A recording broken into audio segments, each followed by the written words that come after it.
Alright, Hello, lads. you saw it for the first time. Yeah. How do you I feel? fucking love it. No spoilers. Think about the end credits.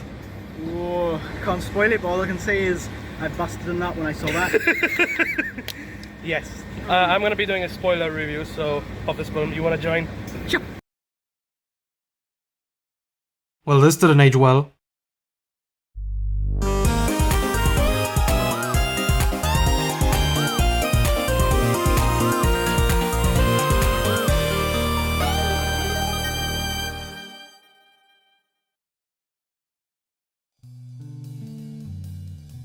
So, Sonic the Hedgehog 2's finally come out in the cinemas worldwide. This is our spoiler review, so yeah, if no one has seen the movie yet, which I cannot say, you know, shame on you, because it did come out a week early for us, so we can't complain, guys, okay? But yeah, because the movie's already been out for the first weekend in the US and worldwide, as far as I know, we can finally talk spoilers. So, this is gonna be your final warning. If you guys have not yet seen Sonic 2, get your asses to the cinema. Get there right now, because even though this is a Sonic movie we're talking about, it's just an enjoyable movie that you guys definitely do not want to get spoiled by. You don't want to get spoiled. If you're a Sonic fan, though. If you're a Sonic fan, though, yes. But still, go watch this movie because it's doing really good. So yes. But without further ado, I'm not gonna mention it anymore. This is from this point onwards, we're talking spoilers. So, overall thoughts. What you guys think of the movie? It's not without its flaws, but it's a really enjoyable movie. Yeah. That's my overall thoughts of it.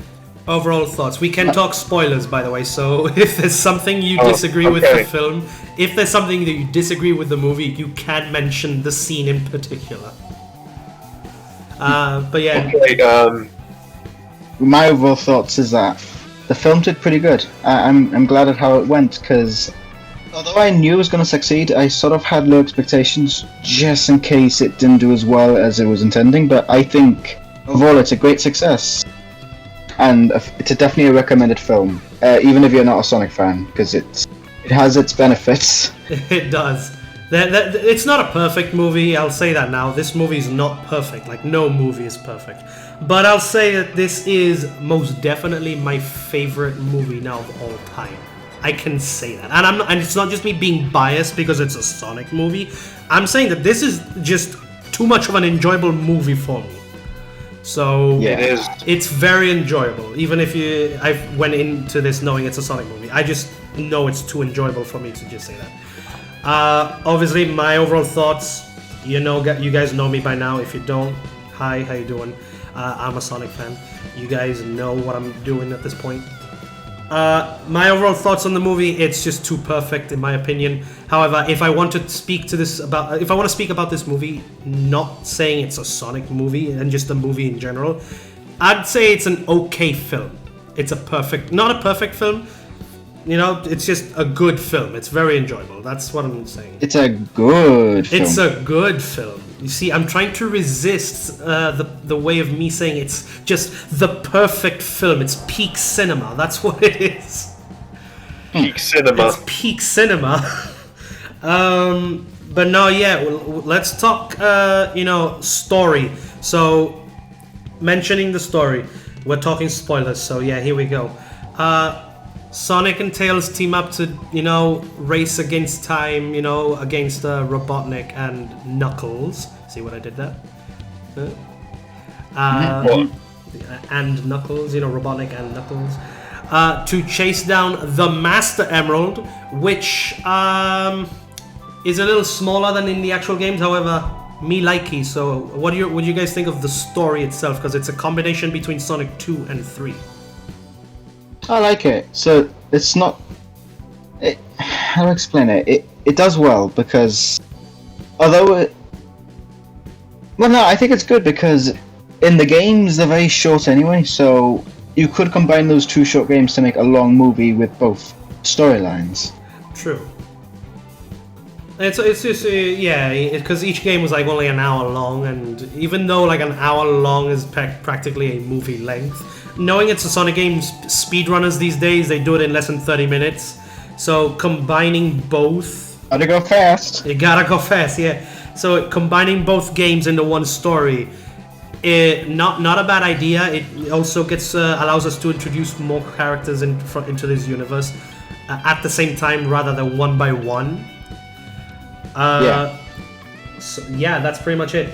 I gotta ask you, what are you guys' thoughts on having the Chaos Emeralds in this movie being stored inside the Master Emerald? Because that's completely original in this film. I liked it. It was an interesting idea. It was an interesting take, I'll say that now. Because in the games, the Chaos Emeralds were just... They were just there, right? Like, they weren't given a backstory. It was just the Master Emerald that were given a backstory, as far as I know, in Sonic 3. Like the Master Emerald, the Chaos Emeralds are also very small. Yeah, they really are. But it's just realistic enough It's not the because... size that matters, it's what you do with it that counts. Exactly, yeah, that's what matters. But no, it's interesting because the fact that we see the Chaos Emeralds stored inside the Master Emerald questions me. Like, I don't think we're gonna see Chaos in the next film. I don't think You don't think so? You never know. I don't think Nah, so. the next one, probably not. I don't think so, but at the same time, keep in mind, I don't think... They did mention him. They mentioned Chaos. Yeah, didn't you say they mentioned him? No. No, they say Chaos's power. Yeah, they mention what the echidnas say in Sonic Adventure, like, oh, Chaos's power and powers in, what is it? Power enriched by the... Enriched by the heart. Enriched by the heart. They say that, which is a nice reference to Sonic Adventure. There's more than just that one adventure reference, I'll just say that now. And Sonic X. And Sonic X, they say that, obviously because... I know what scene you're talking about. The Knuckles punching Sonic. That looked exactly like the scene from Sonic X.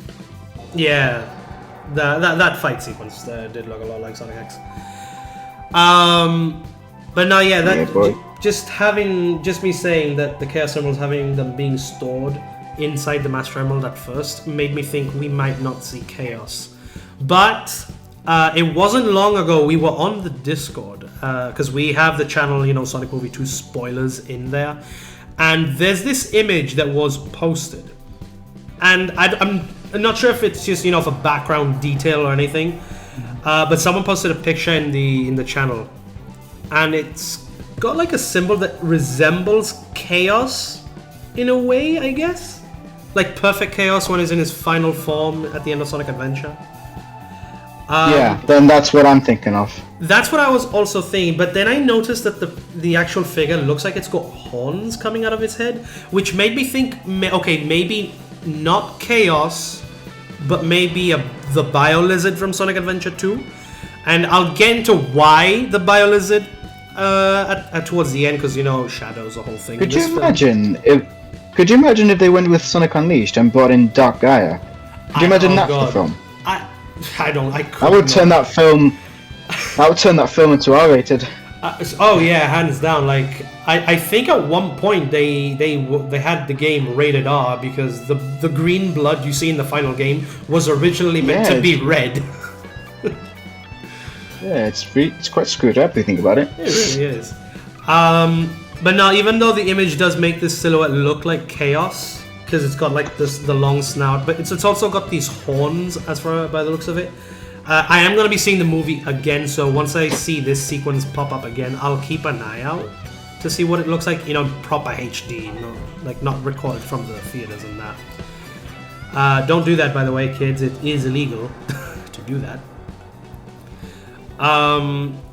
But yeah, that's just my overall thoughts for the Master Emeralds, having the Chaos Emeralds in there. But overall, I want to know, what was your initial reaction to finding out that the Chaos Emeralds were in this movie?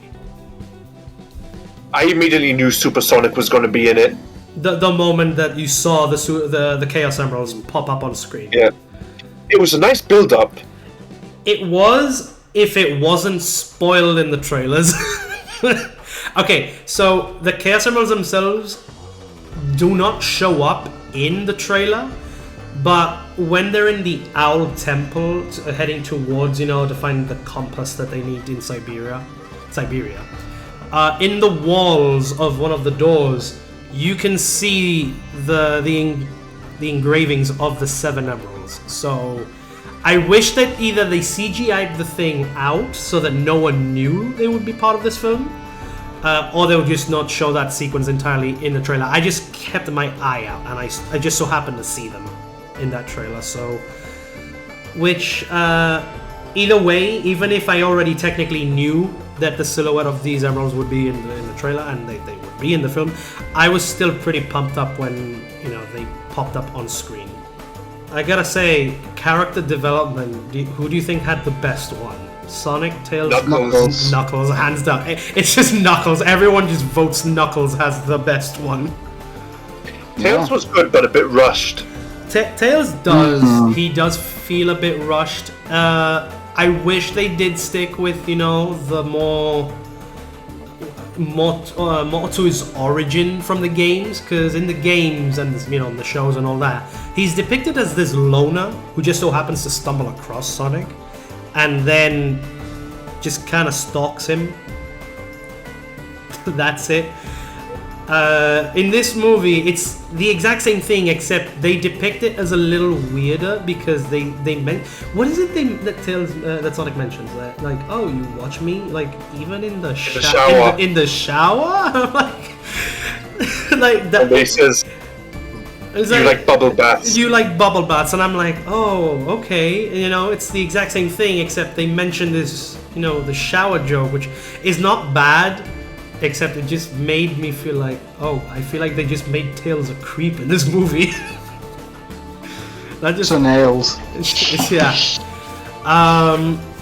But yeah, that's for Tails. Sonic, on the other hand, what do you guys think for his development? I think the same for the first movie. Yeah. It was good. In the first, I said this, I was saying this in a unreleased video because I was planning on doing a 2-year after a gap, review for the first movie that never got made. But I did mention in that specific, script that I did say that Tom, being the human who adopts Sonic in the last movie, becomes like this father figure for the character, and I called it for the sequel. Like, literally at the beginning, you just hear Sonic tell Tom, "You're not my dad." And then at the end. And then at the end, Dad. But no, yeah. I feel like. Daddy. I feel like they had that so like Sonic can have a better friendship with Tails and Knuckles. Yeah, because I still don't understand because it's the critics. I mean, yeah, Michael, you said this in the non-spoiler review. Critics won't understand it, but all that. But what confused me the most is that most of the critics that complained about this film showing more CGI characters than the human ones are the same people who complain about the first film about showing less CGI characters and more focused on the human characters. I don't get it. It's the same with Godzilla. It's the same in with the first Godzilla film. They complained there wasn't enough monsters, and then in the second film it was like, oh, it's too many monsters. We need to focus on the human characters. Yeah. So, but critics aside, The double-edged sword. Double-edged sword, yeah. But critics aside, Paramount is clearly ignoring them, and they're just literally just watching and reacting to the audience reactions. And so far, from what I know, as from today's posting, the movie's got a 97%. Damn. And not just 97%, but the movie just came out in the US, right? Ignore the fact that we got it a week early, or that France got it like maybe 3 days earlier than us. As of Friday that just went by, Friday the 8th, the movie just made $72 million plus, which is 10 times the amount the first film did in its opening weekend. So let's hope for a bigger budget in the next film. I mean, we already know, like, compared to the first film, this sequel had a higher budget. We all knew that. You can look at the Death Egg for reference. Oh god, we gotta talk about the Death Egg for this. Like, can't we just please talk about the Death Egg because it just looks too good in this film? It really made me think of one of those live-action anime movies, like Gundam. Yes. Pretty much, yeah, because I think that is the most realistic way that I think that you could depict a giant robot of a human in a realistic setting. Yeah, Like, well, that and Pacific Rim. That and Pacific Rim. I'm not gonna lie, I really did enjoy seeing the Death Egg on screen. I gotta tell you though, what are you guys' thoughts on the sound design for this movie? Because you could tell that those sounds coming from all over the place. I loved Eggman's like robotic voice. It sounded really good. Oh, yeah, It made me think of Electro from No Way Home or The Amazing Spider-Man 2. yeah, when he absorbs the Master Emerald and his suit becomes black and all, and he's got this very... That makes me think of Matrix, actually. He even messes with not the tone, but the sound effect of his voice. Like he's going... I like that. I like that. Yeah. So and the sound in the cinema with the speakers on the sides made it a little weird, but it also felt good. Also, when Tails clones himself in the Death Egg robot and Eggman is shooting at him, you hear Tails from like all sides. From all sides. Doctor Strange. Just like that, yeah, Doctor Strange. Yep. Yes. But yeah, besides the CG characters, what do you think of Jim Carrey as Robotnik again? Because there is something I do want to bring up about the guy. But what do you think? Compared to the first film, what do you think of him in the sequel? I know why he'd be crazier, and that's no problem. But I felt like, I don't know, there were times where he was so over the top to the point where I couldn't think of Eggman. I just thought of Jim Carrey.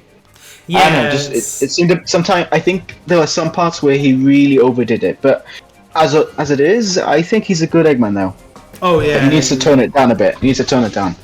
He needs to tone it down. I mean, I don't think I can think of another person who could be Eggman. Me neither. No, I'm not saying he should be replaced. I'm just saying that he should tone it down a bit. No, he's a good Eggman. I just relax. You need to be Eggman, not yourself. That's what my dad said. On the first screening, he went for the first movie. Like, he's supposed to be the bad guy, but it's just Jim Carrey what I'm watching. That's what his initial reaction to that was. But then the thing is, the first film, I felt like he was perfect as Eggman. He wasn't over. It's like I feel like in this one he overdid it a bit too much. When the first film, I felt like he actually was Eggman. You know? No, I'm not. You know what I mean? Like the second one, it was Eggman as well, obviously, but I got a different vibe from the first one. The first one, I was actually almost, the second one was threatening as well. I don't know. I think one of the moments where I felt like that was when Eggman was acting like a dog on the car window. Oh, when he's licking it, when he's chasing after Sonic and Tails in the car, yeah. I mean, that's not something that Eggman would do, though. Yeah, no, that's definitely... That's a very Jim Carrey thing. Yeah. Very similar to what you just said, Nathan. It's more Jim Carrey than Eggman, what we see in the movie. In the first film, if you guys rewatch it, you can tell that he's not really after Sonic that much. He's just more of into a conflict with the human characters. But then in this sequel... knowing it's that Sonic is the one that defeated him, now he just doesn't care about. Obviously he still cares about probably killing the humans, but at this point he's just out for revenge on Sonic. He wants to kill him. He's got an agenda now. If we finally got that origin, it's like what you said, Michael, and in the non-spoiler review, that it felt like a build-up. That's what it kind of felt for me like. In the first movie, Robotnik wants to just capture Sonic, that's it. But in this film, it's not just simply capturing him. Here, it's just straight up killing him. Which I do like the evolution, as they call it in the interviews, the evolution of Robotnik into Eggman in this sequel. I wonder if at some point he becomes really fat. I wonder if they're going to go through that route. I don't know, but there... Imagine like a really fat Jim Carrey. I don't know if you noticed this, but there is a reference to the classic Eggman suit in the movie where he is fat. Yeah, I remember. I remember seeing that on screen for the first time, and I said to myself, like, okay, now that I've seen what a fat Jim Carrey could look like, now I kind of appreciate the fact that he's skinny. Because seeing a fat Jim Carrey would just be weird. Be hilarious, but bad. It wouldn't be bad. I'd just say it would look very off because we're already used to skinny Eggman. That's the thing. Yeah, I think it's fine the way he is, honestly. Oh yeah, it's probably just that. But no, yeah, just seeing a fat Jim Carrey on set one day for Sonic 3, which we don't know if he's still a part of because he did recently announce he is retiring for now. However, he's still on board for some specific scripts that if he finds interesting, he'll probably do it. And the producers of this film specifically said that they will not recast Jim Carrey as Robotnik if he decides to retire. So if the movie if this is like the last movie they make, then this is the last one. They won't make another one because they won't either recast the character or they'll probably just reboot the series. And well, hopefully they're not, because I really want to see what they do with Shadow. No, yeah, same here. And I think Metal Sonic as well. I don't know. Yeah, then we can go into Sonic CD. We could. But one thing I recently learned is that a lot of movies just so happen to finish at the number 3. And we know Sonic 3 is happening. We know it's happening because it's been confirmed. All good movies, all good trilogies, they finish off with a banger. You know, you have the Sam Raimi Spider-Man trilogy, that ended off with a banger. You got the, what's it called? Any other trilogies you guys may know of? Kung Fu Dark Panda. Knight? Kung Fu Panda, that was a good one, I guess. How to Train Your Dragon? How to Train Your Dragon, that was another one.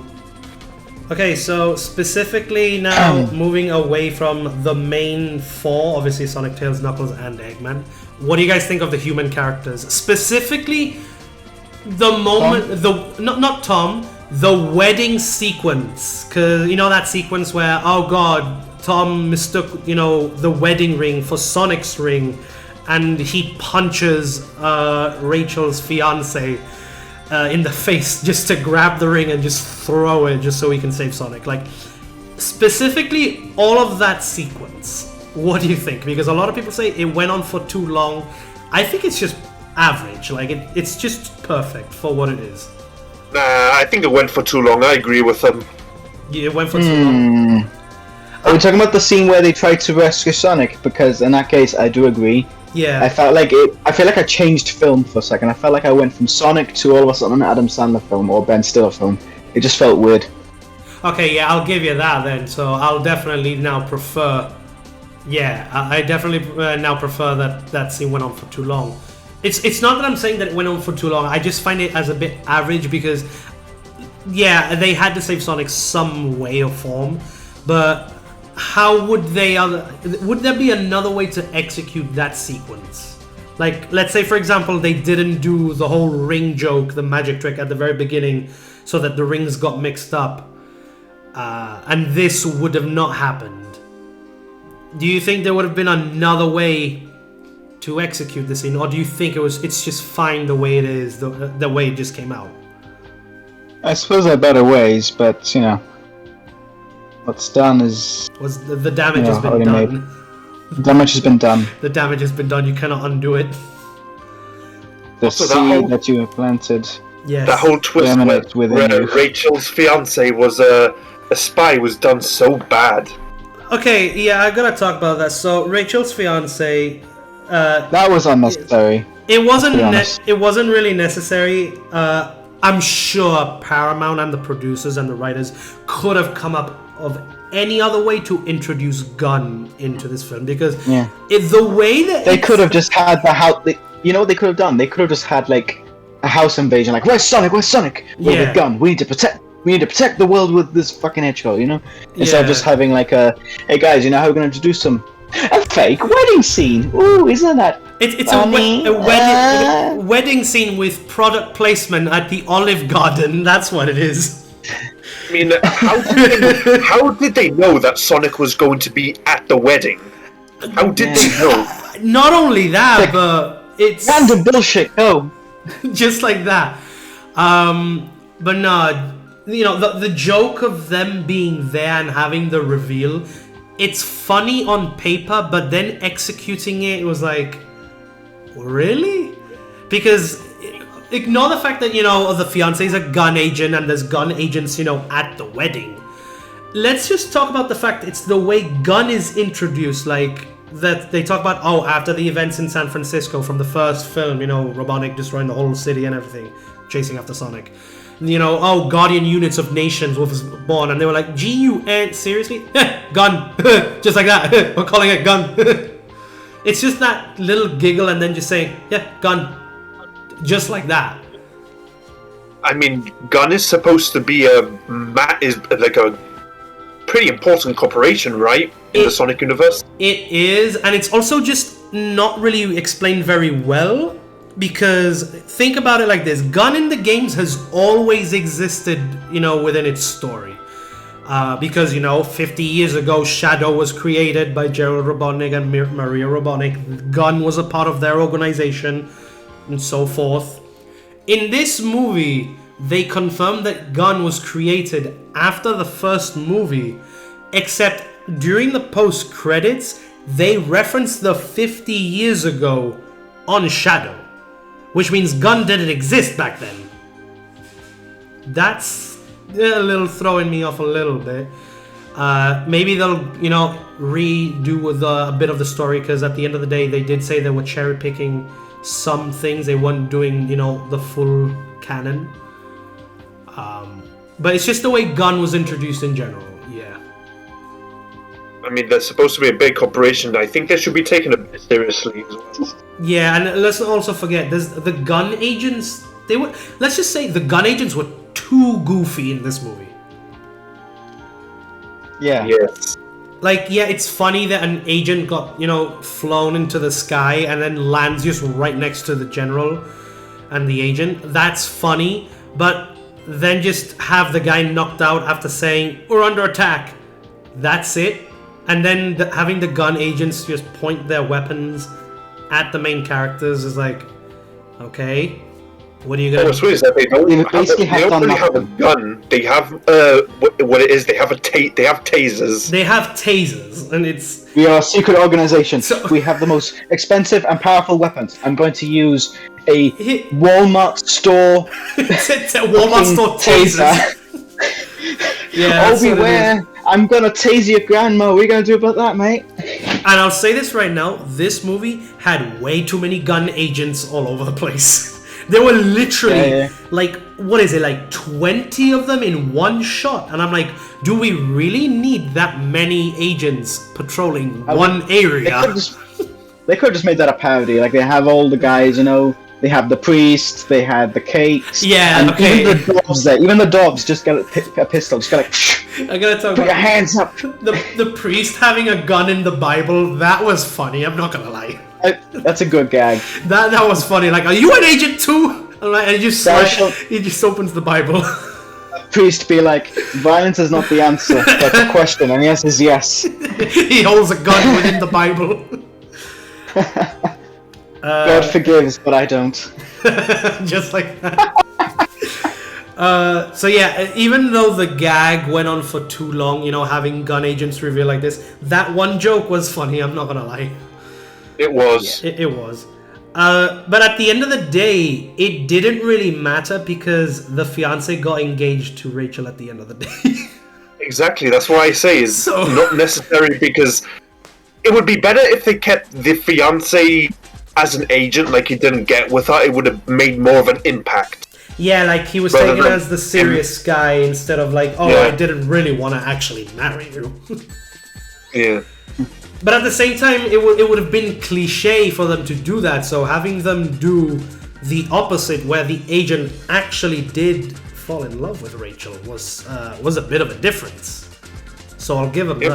But it's a Sonic movie. We don't really care Sonic about movie. humans. We don't care about woman crashing her. We ain't talking about Stanley Kubrick over here. It's a video game movie. Calm the fuck down.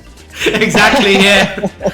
What's this? A Sonic the Hedgehog movie starring Sonic the Hedgehog? Yeah, let's talk about Stanley Kubrick for a second.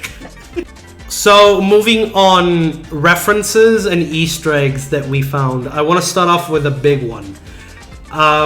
Labyrinth Zone. For some reason, my butt thought it was Marble Zone or Lava Reef from Sonic 1 and Sonic 3. But it's Labyrinth, and I don't know why I didn't get that the first time, because it's literally just Labyrinth. It's a maze. Yeah. What do you guys think of having Labyrinth look that realistic? It made me feel More like Sonic I'm one of the- content. It actually felt like a Sonic level, just seeing Sonic run Yes. through all those traps.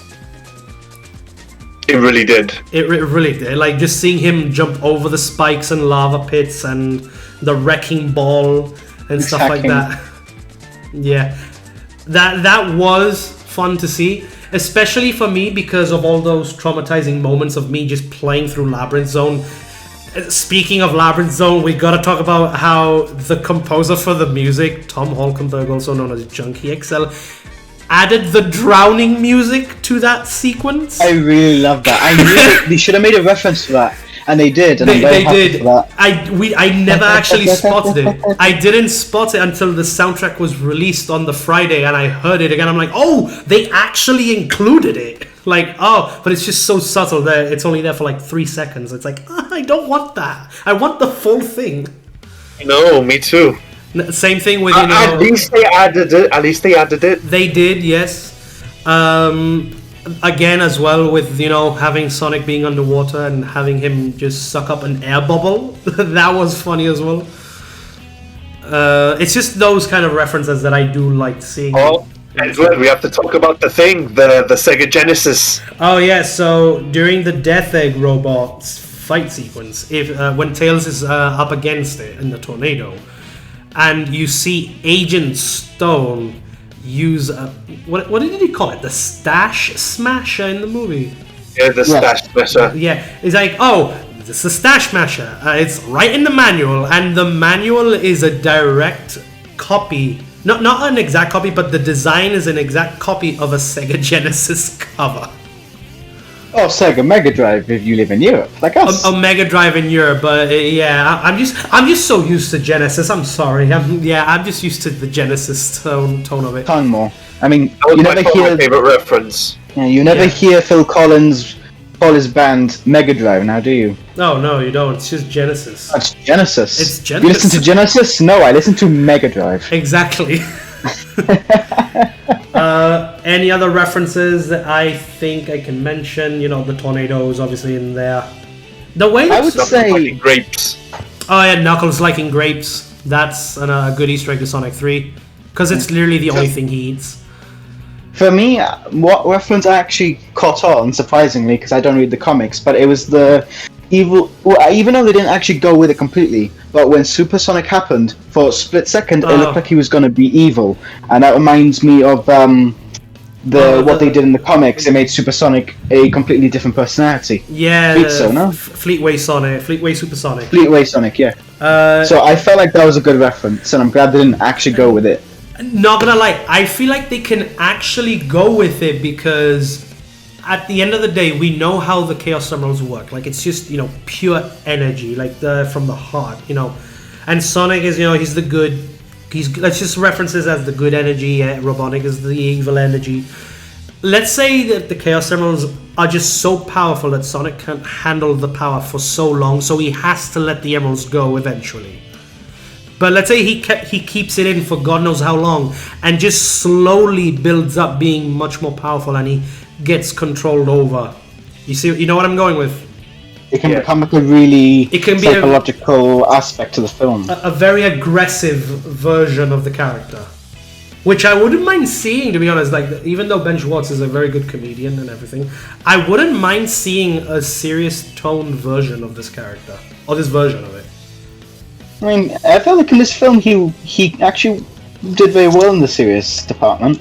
Oh, Like, yeah. I know a lot of times he was comedic, but there were times where he was actually being quite, serious, and I liked it, because I was worried it would just be, all cocky, all this, cocky little that. It's like, I want a little bit of, bread to my jam. Like just that moment that, you see Sonic's battle damage slammed on the floor. He's limping and everything.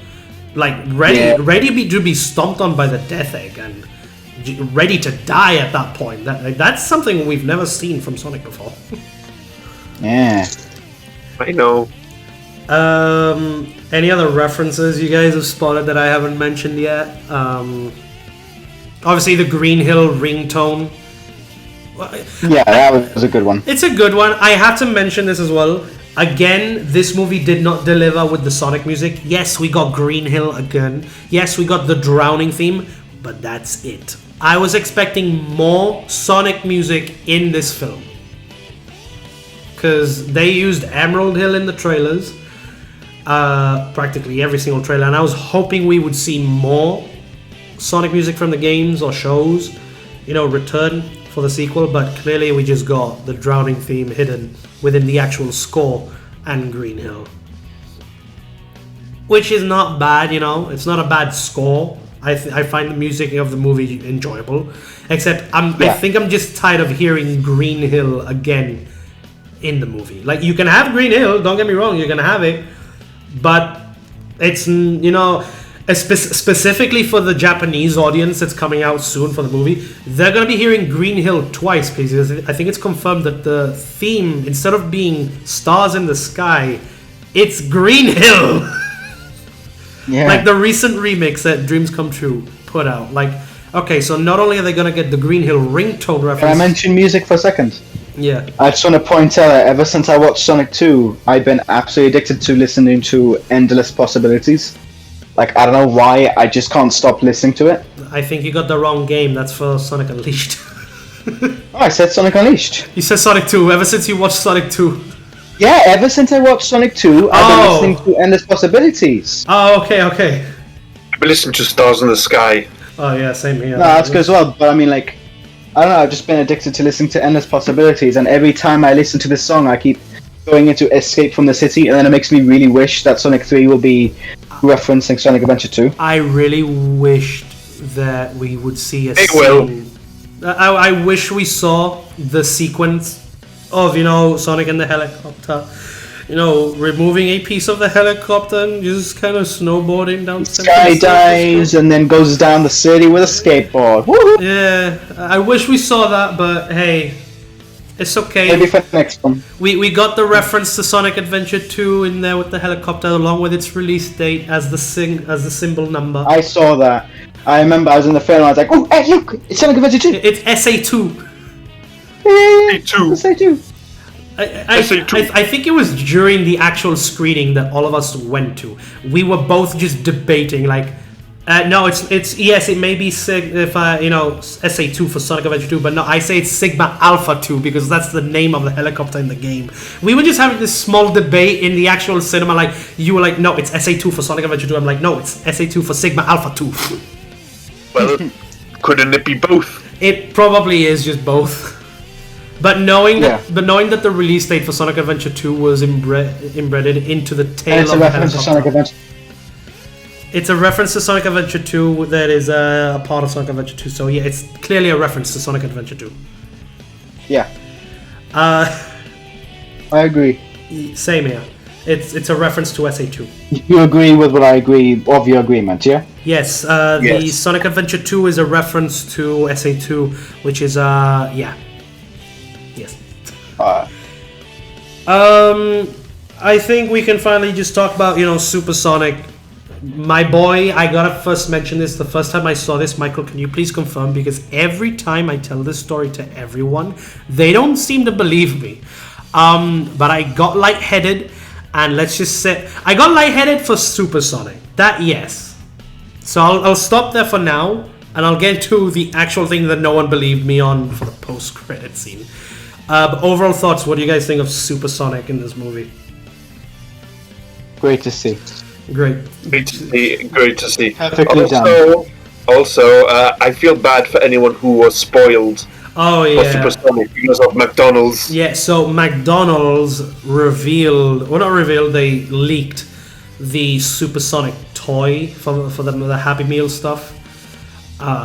which I'm kind of bummed out to see a lot of people just not really pissed off, just disappointed with the fact that it was McDonald's that spoiled it. Yeah.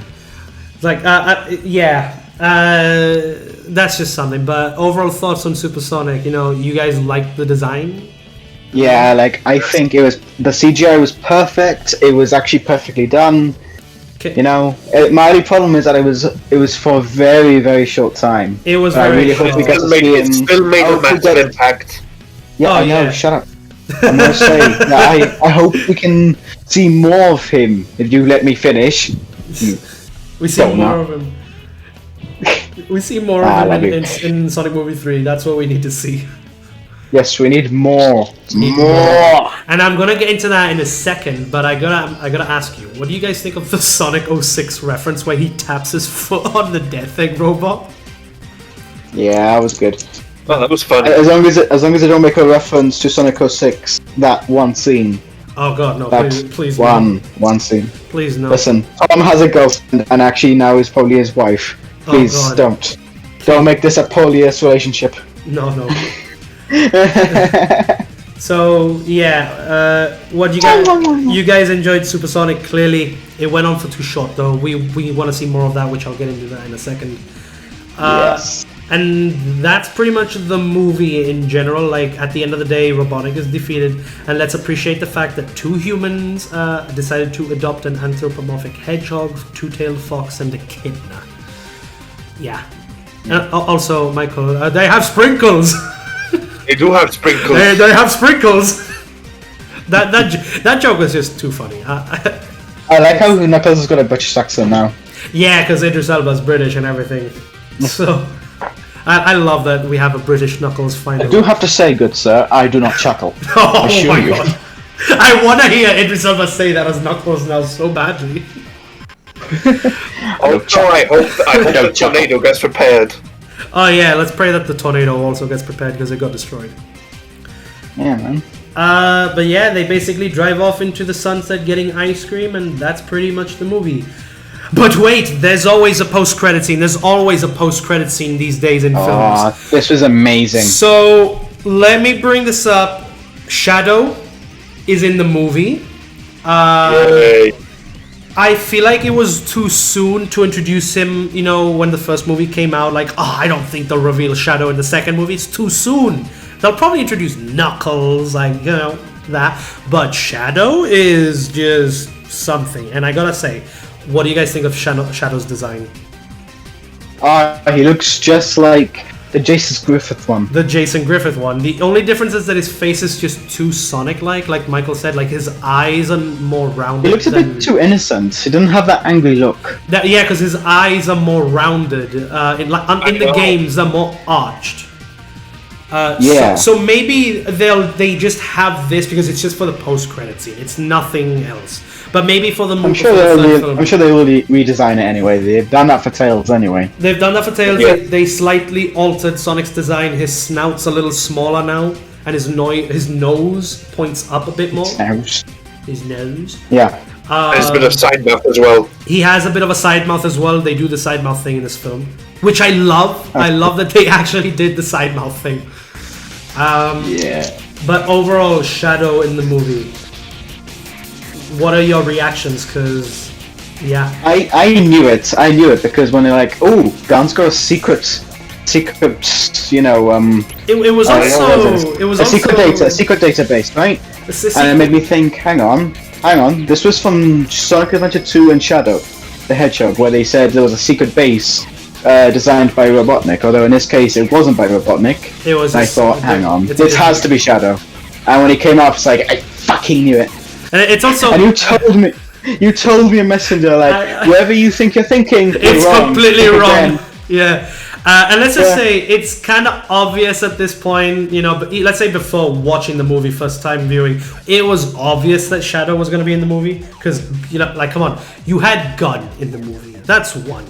No, you have to reference them. Now, you have Shadow's Gun. the second most popular character. Yeah, and it's also one of the characters that people wanted to see most in the movie.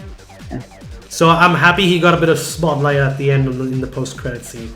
Now, are we gonna get Alpha and Rogue the next film now? And we get Team Chaotic?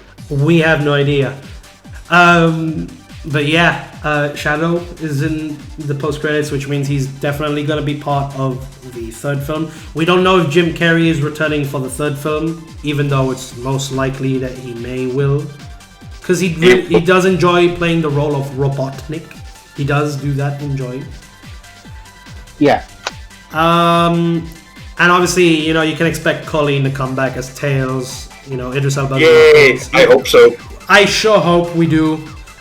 Colleen, you know, best of luck for her, because she's in a Hollywood movie that's got big names now, and it's not normal for Hollywood to just recast an OG cast member from something they were from, to have them come back and then do the voice of said thing, but for a different thing that's clearly higher budget. So huge props. Now we need to get Jason Griffith. Now we need to get Jason Griffith. If it's not Keanu Reeves as Shadow, Jason Griffith, Paramount, listen. Okay? If it's not Keanu Reeves, it's Jason Griffith. Other than everything, I think we covered everything. You know, Supersonic, Shadow, the two main big things that are supposed to be talking about. This is the spoiler review after all. If I have to mention anything else, as a movie in general, and as a Sonic movie, what would you rate this as? As a Sonic fan, I think I'd rate it an 8 out of 10. Yeah. I think an 8 out of 10. Yeah, I would probably do the exact same thing. Yeah, but maybe an 8.5 out of 10. It is a good film as a Sonic fan, I'd go for a 9. But as a good film in general, I would go for the 8.5 point.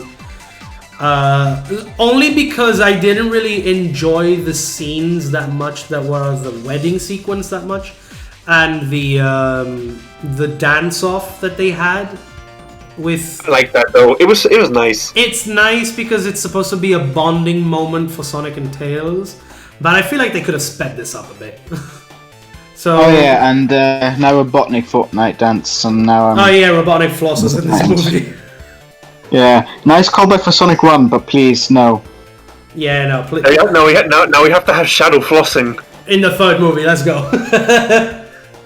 As a Sonic fan, I would say 9 out of 10. As for the film in itself, if you were to not be a Sonic fan and just be a casual watcher, I would say 7, 8, somewhere around there. Not bad. Yeah. Not bad. Not bad. So it's not like you need to be a Sonic fan to enjoy the film, but as a Sonic fan, it's way more enjoyable if you actually get the references. Yeah. No. So, for predictions for movie 3, what is it that you guys want to see more of? I would say, for sure, if it's going to be Shadow, they got to mention at least something about his backstory, which could be in relation to the actual Shadow the Hedgehog game, which they can mention Maria. I want to see them. The problem is they can't, because in the actual game lore, wasn't it Robotnik who created him? But in this case, this was created way before. It was Gerald Robotnik, who was Robotnik's grandfather, that created Shadow as the ultimate life form. And then Maria had an illness, and Shadow was her companion throughout those years. And then after Gunn finding out that Gerald's experiments were going horribly, well, not horribly wrong, but they were seen dangerous, and Shadow being the ultimate life form at the time, and still is technically, they kind of killed Maria in the process. Yeah, so I'm wondering if they're gonna make his backstory very sad, depressing. They have to. I mean, he's a depressing character. They have to. Would they show it though, like in the games and the shows? I don't know. They could do flashbacks. What's probably gonna happen is that they're going to just make a couple of references, but they won't actually show Maria's death. Even though I really would love to see that. Maybe the only thing we'll see is just her arm hit the ground, that's it. Yeah, probably. Just a little callback, but they won't. I don't know how well they'll flesh it out. No, yeah. I gotta go to work, so I'm just gonna end off with I enjoyed the film, glad they made a lot of references, and I'm very happy. But now I must take my leave. So, ta-ta! He didn't even come to do the outro with us. How mean! How mean. And yeah, without further ado, we will see you all in the next one. Don't forget to like, subscribe, comment down below, share this video. You know what to do. And follow me on the other socials. Bye bye. Peace!